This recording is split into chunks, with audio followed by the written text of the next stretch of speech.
Sup, mga gar? Mga gar, for today's video, walang rewind ang buhay. Ako lang yung nagre-rewind at nagre-replay. Mga gar, no, buhat-buhat ko na itong pinabuhat sa akin ni Mrs. Siyempre, ang mga fishball kikiam na may yelo sa loob at french fries, no, mga gar, iiwan namin dun sa bahay na matanda at didiretso kami sa Florida Public Market ng mga gar. Kaya nag-hello-hello na si Margo, no, at nagpa-flying kiss-kiss na yan, no, mga gar, no, at nag-enjoy siya dahil marami na naman siyang nakikita ang madlang people, mga gar, no.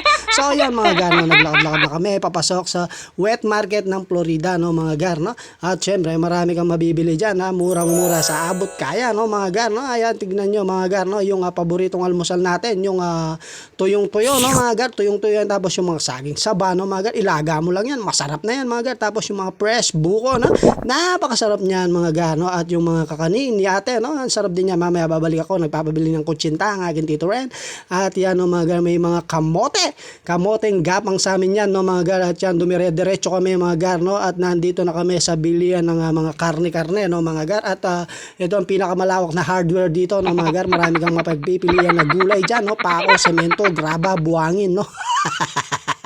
At yun ang aking misis, no, nagkikipag una na sa pagpili ng mauulam pala namin mamaya at yung mga ibebenta namin. Tapos sinarap ko kay Go ang camera, no, at nag-enjoy siya mga garat. Na-amaze sa mga nakikita niyang madlang people, no, at pumunta nga pala kami dito sa bilian ng graba, no, para bumili ng carrots at celery kasi titinda ng Shanghai ang aking misis, no. Tignan nyo naman yung hardware na to, no, mga gar, ang daming pagpipilian na gulay, no, mga gar. Huwag kang maingay dyan, Bridget, no, nagnyanyaw-nyaw ka pa, no. Alam mo naman, nagbo-voice over ako.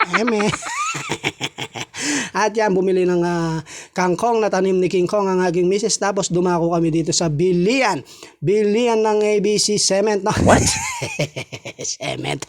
Hindi, frozen yun mga gar, no? At tinarap ko na naman kay Margo ang ating camera at na-amaze na naman siya at nakikita niya ang kanyang pagmumukha sa harap ng lente, no, mga gar. Hindi pala lente, cellphone lang yan. At ito mga gar, binigay ko yung pamangkin ko sa misis ko at ako na yung mga nagbuhat ng kanyang binubuhat dahil mabigat mga gar. At dumako kami dito sa bilian ng yero para bumili ng hamburger buns, no, mga gar, no? At tingnan nyo naman ng misis ko na ang galing niya bumili. Tapos sabi ni Margo, pape. Ito na si ate, binalikan ko. Siyempre, nagpapabili ng kutsinta ang aking mahal na Tito Ren, no? Kasi paboritong almusal niya yan mga gar, no? Tapos bumili na rin ng saging saba kasi may pandagdag paninda na rin yan, no? Magtuturon daw si misis, no? Kasi may mga naghahanap ng mga bata mga gar, no?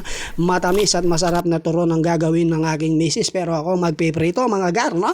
At yan, kahit karga-karga niya si Margo, dumako kami dito sa bilian ng mga pangmasilya, no, mga gar, kasi datapot subalit bibili kami ng chocolate na pang refreshing na palamig, no, mga gar. Ayan, no, suging-sugi si Mrs. Jan, no, kilalang-kilala na siya. Tapos bumili kami dito ng pabalat ni Godzilla, no.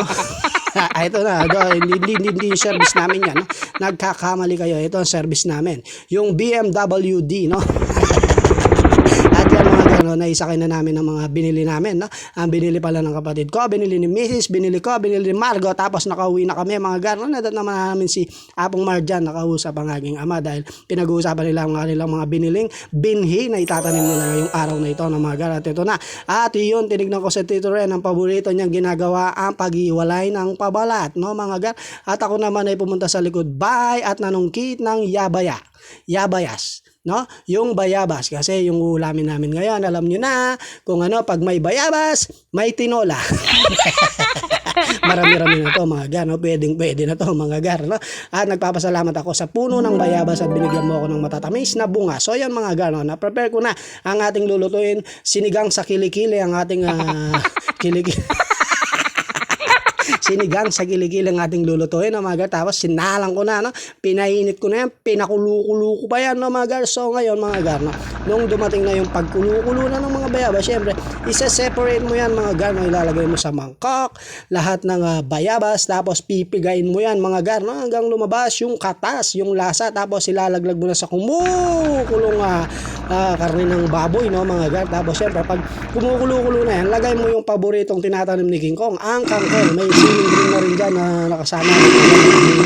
Tapos syempre hayaan mo lang sa mahinang apoy. So lumabas ako at nakakuha ko ng isang piraso mangga at pinagita ko kay Tito Ren. May mangga ako, mangga. Nagagalit siya mga gana habang nagbabalat ng pugo. No? So yan yung mga gana, nakapag-prepare na kami ng aming ititinda. Yun, may turon na kami, may palamig na kaming chocolate.